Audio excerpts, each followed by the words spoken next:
10 crazy plumbing facts. Today we're going to talk about plumbing facts that some of these, to be honest, I didn't even know. And I've been in the industry for 41 years. But some of these are actually pretty good. Let's jump right in.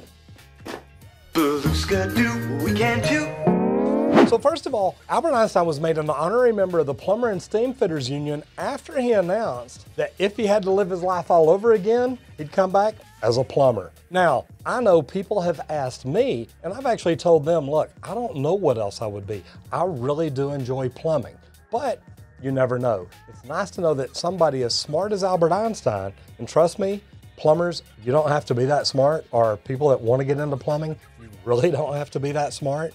Stupid is, stupid does, Mrs. Blue. But it's nice to know that somebody as smart as him sees the benefits of it and says, hey, you know what? That's what I would do.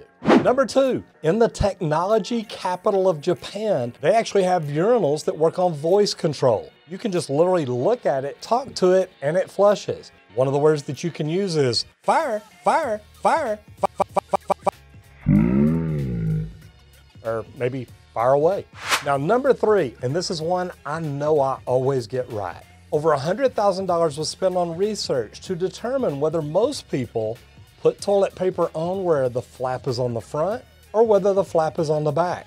Now, I happen to know this because this is just one thing that's very important and very near and dear to my heart. But the flap goes in the front. And I've actually got proof. Hang around to the end and I'll show it to you because this is one that I really enjoy and I like to have.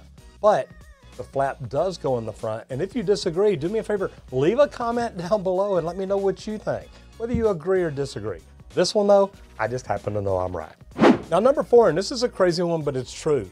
90% of pharmaceuticals come out in your urine. So when you go use the restroom, if you're taking antidepressants, cholesterol-lowering medication, pain pills, estrogen supporters, boosters, blockers, whatever it is, these things come out in your urine and have actually been found in fish where some of these sewers drain out to and end up in the water. So now don't get me wrong, it's got to be treated. There's things that it has to go through, but if it gets into the water where the fish is, guess what?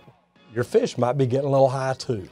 Number 5. President Richard Nixon actually had White House groups gathering information on the Vietnam War. Now, think about it. He needs to get information and get his crap together. So he named the people helping pull all this information together, the plumbers.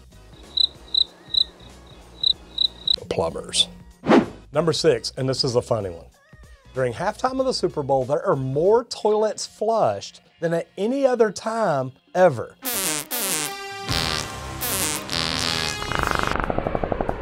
So every year at halftime, as soon as halftime starts, everybody gets up and runs to the bathroom, uses it, and flushes. Now, this puts quite a demand on the sewer system. I mean, you've got all the cold beer, chicken wings, popcorn, pretzel, chips, dips, everything that you've had, especially what you drink, ends up coming out. So anyway, halftime at the Super Bowl, maybe take it a little easy on your plumbing next time. Maybe wait till the 3rd quarter or 4th quarter break. Yeah, that makes sense. Maybe go at the break in between the 1st quarter and between the 3rd and 4th quarter. Yeah, that makes sense. Maybe go on the breaks between the quarters. That doesn't make sense. But my thing is, the halftime show is really easy to give up sometimes. The commercials during the quarters, those I might not want to miss. By the way, there's over 1 billion wings consumed during the Super Bowl. Why are toilets nicknamed the John and the Crapper? Well, John Harrington and Thomas Crapper. John Harrington invented the first flushing toilet in 1596. And the Crapper, well, John Crapper helped get the flushing toilet to popularity. So maybe you need to go to the John and take a crap. Number 8, and this is a sad one. King George II of Great Britain died falling off of the toilet in 1760.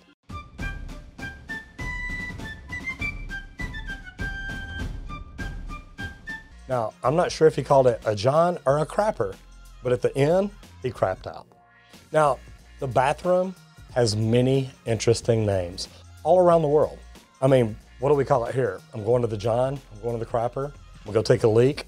That's not really a name though, is it?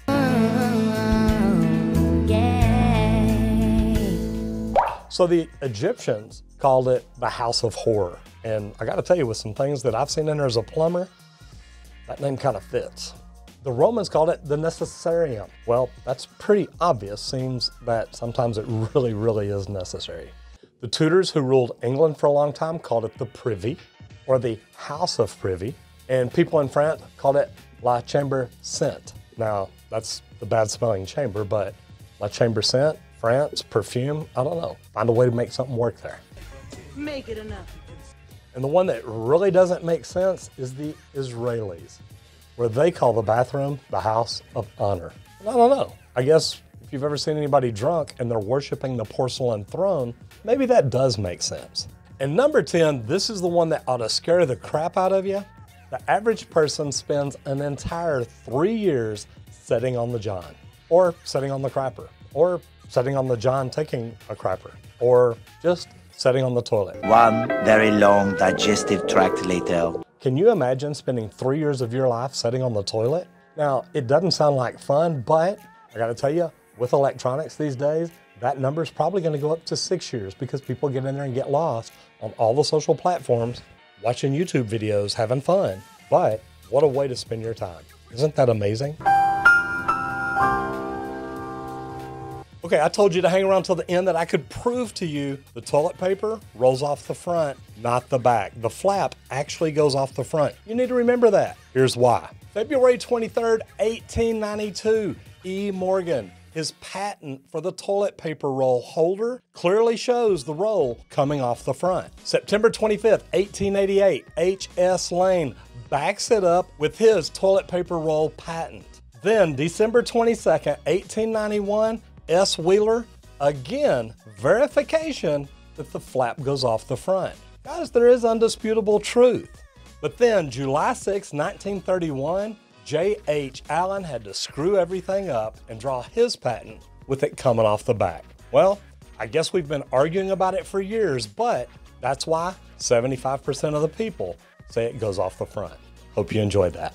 If there's any unique or interesting stories about plumbing, plumbers, toilets, facilities, anything at all like that that you know of that haven't been mentioned here, do me a favor and leave me a comment down below and let me know what you've heard. Or what is your favorite? Or better than that, if you've got something really good to make up, go ahead and do that too. I'm Roger Wakefield, Lead AP, the expert plumber.